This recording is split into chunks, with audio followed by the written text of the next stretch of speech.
All right, hi everybody, welcome back. I'm Dorothy. I'm a professional astrologer. You can find me on the web at nhastrologer.com, and thank you for finding me here. So please share my channel. This is, well, it's good information for everybody, so why not? So today I want to talk about the month of September for each of the zodiac signs, and it is best if you, when you follow these and you go find your zodiac sign, that you actually find the sign for your rising. You know, what time it's related to what time you're born. So that's the best way to do this. So when I'm speaking about any of the zodiac signs, it is a generalized forecast with some details, because I'm giving you the details about what's going on in the solar system, but how it relates to you as an Aries or a Gemini or a Taurus, whatever. It will be even more accurate if you know what your rising sign is. All right, I'm going to leave you with that, and let's get started. All right, okay, so this is for you who are Gemini. So we have on September 1st, we have Venus and Mars are conjunct in the sign of Leo. This is in your solar third house. This tells me that there's a lot of excited and animated conversation going on. There could be, if you have siblings and they're nearby, there could be a lot of activity with your siblings and your cousins. That's what that third house represents. Lots of communication, siblings, cousins, your neighborhood, lots of traveling, little places to go here, there, and everywhere. So it's a very busy time of year for you, time of month actually. So September 1st is very, very busy for you. On the 6th though of September, Venus will finally station and move direct at 14 degrees of Leo, still in your third house.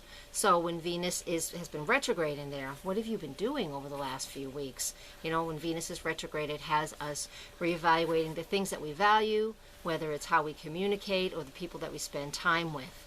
And so over the last 6 weeks, while it was retrograde, you know, we've been able to reevaluate that. Actually, it hasn't been quite 6 weeks, but we get to reevaluate those things now that it is moving direct.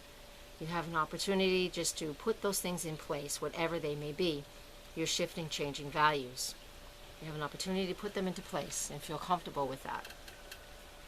Mars is in there too, and on the 8th, excuse me, it does make a trine aspect to the planet Uranus, and that is from the 3rd house to the 11th house. And what this tells me is there's a lot of fun socializing going on between what you need to do and how you communicate and how you're just very active, happy, excited person, and what groups that you are interested in being involved with, the fun energy of these groups.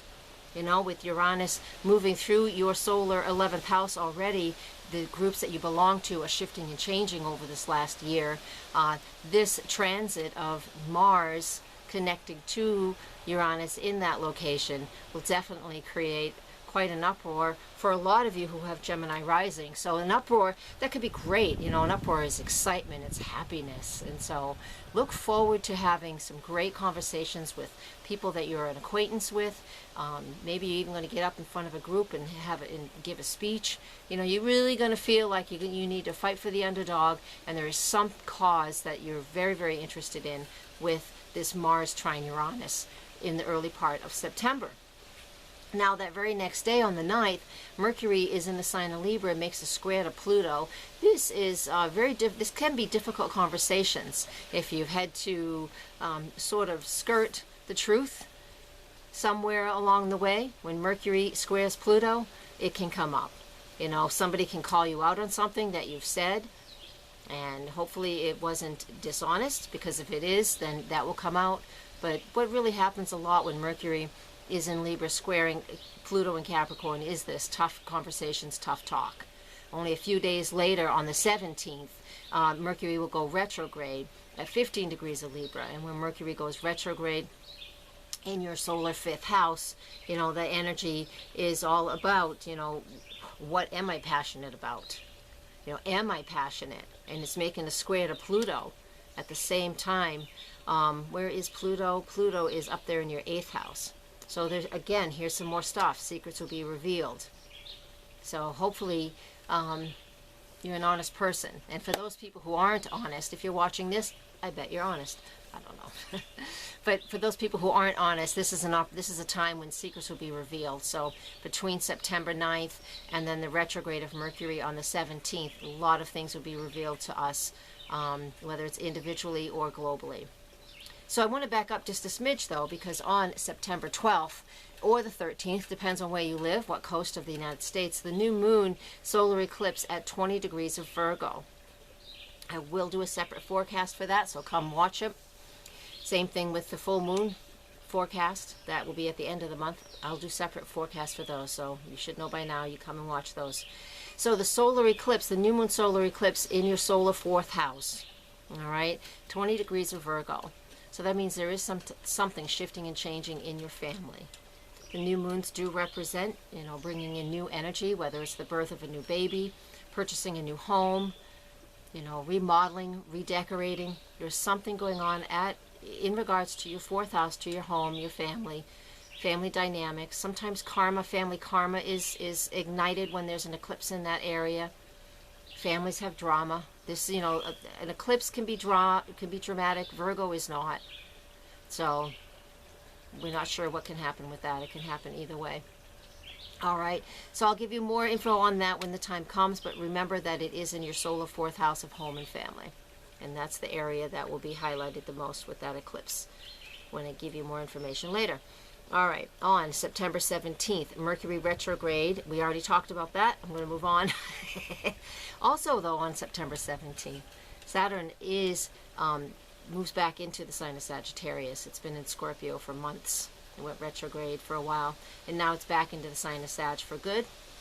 So for the next 2.5 years, 2 years plus, Saturn's going to move through all of the Sagittarius degrees. So any of you who are Sag out there, you're having a Saturn return now over the next year, 2 years. That just means that whatever isn't working in your life will go and be removed. And what remains is what you are truly stable and secure about. If you've worked hard up to this point in your life, this is not a devastating transit, like some people want you to believe. It is just about working hard. Nothing wrong with working hard, says the Capricorn moon. Working hard and doing what it is that you need to do in a correct and honest and very logical and practical fashion. And that's what the Saturn returns are about. So for all of you who are Sag, it's coming, and it's a good thing. All right, on the 23rd of September is the fall equinox, the sun moving into the sign of Libra, 4:21 a.m. on the east coast of the United States. Again, that's in your solar 5th house. So where are you looking to find that balance? You're finding it in that 5th house of what I'm passionate about, what I'm creative about, what my heart is into, the things I create, like my children, and, you know, crafts even. So when we have that sun moving into that sector, and it's always there every year. If it's your chart, so that means Libra is always in your 5th house if you've got Gemini rising. So what are you going to do with this? You're going to find some balance in the way that you're creative. Maybe you're not creative enough, and this is going to inspire you not to work so hard, but find some fun time too.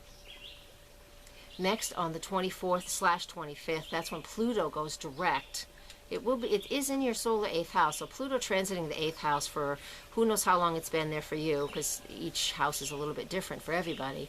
But I remember Pluto moving through my 8th house, and that was a time when there was a lot of deep internal shifts and changes for myself. And that's what you're going through. Pluto's been retrograde for quite a few months, and now on the 24th or 25th of September, it goes direct. And when it goes direct, you're going to be able to see the things you've been working on over the last number of months, maybe even a year or two. Secrets get to be revealed. It's just like us being able to see Pluto. Now that we can see Pluto with the naked eye, with the camera, you know, with the spaceship NASA sent, you know, we're able to now really see what Pluto looks like. So we're able to look in deep at our own internal wounds. This is especially true with those of you who have Pluto moving through your 8th house for the last few years. All right, and that most likely is you, Gemini, with Gemini rising. All right, the final aspect for the month of September that I want to talk about, and again, more details will come later, but right now it's on the 27th. We have the full moon lunar eclipse. It is a total eclipse. It's in your solar 11th house. It's at 10:51 p.m., 4 degrees of Aries. That energy says that, you know, you're going to be, you know what, that 11th house represents the groups and the causes that we're very much interested in. It's a very social place for in the zodiac. It's where, not social like I want to be social. That's more like Gemini energy and Libra energy. It's more like what is good for the whole. And Aquarius energy is good for the whole, but it's also somebody, and the energy of that area is about being very unique and very different and very cutting edge. So to have a total eclipse in that area, full moon in that area, it's pretty doggone nice, you know, because you're going to be able to tap into those unique places within yourself and either start new groups, create new groups. You all of a sudden your tastes about things that you're interested in takes a big shift, and you're really going to love that energy. So have fun with that, and I'm going to leave you with that. All right. Thank you for watching. I will be away July 27th to August 7th. So this will be up early anyways. On vacation, email me. I will answer through my telephone, but not every day because I'm camping. And if you would like to schedule a session, you go to my website, use my booked in options. They're all over the website, and you can schedule your own appointment. Thank you very much. And please share this page. I appreciate it. Thank you very much. Blessed be, and namaste.